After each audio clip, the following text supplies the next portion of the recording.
Hi, welcome to the video 14 of this Adobe Premiere Pro series. Today we are going to learn how to work with multiple video tracks and layers in the timeline. All I can say is when editing you are not limited to use just one video track. Premiere Pro allows you to stack clips on top of each other. This is what we call layering.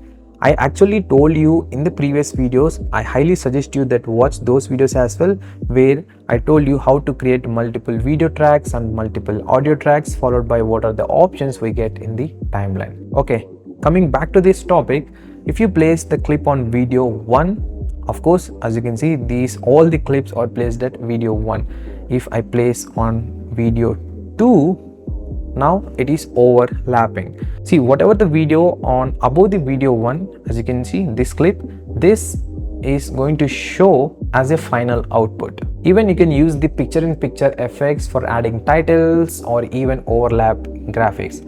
Right now you are seeing whatever the video is also comes under picture-in-picture mode, which I'm going to share in the coming sessions, how to use that with the help of Trackmatic key. It's very simple. I'll talk more about that in that video. You can also control the visibility by hiding the tracks here like this, or even you can lock or unlock it.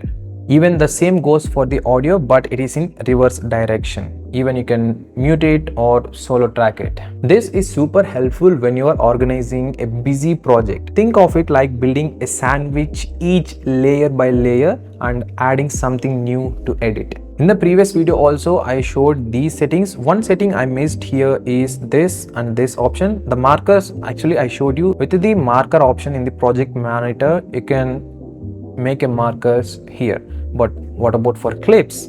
Select the clip and enable this option.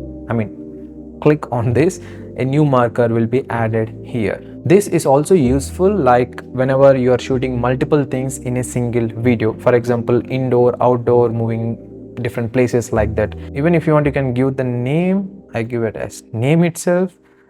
You can press the Alt and drag it even more.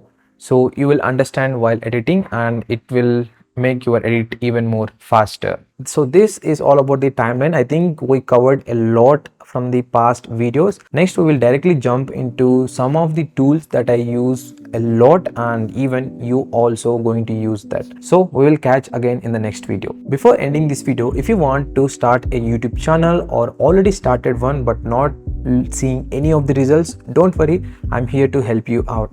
I'm actually starting a paid one-on-one mentorship program where I'm going to helping you personally with the help of chat support or else one-on-one video calls, anything as you like.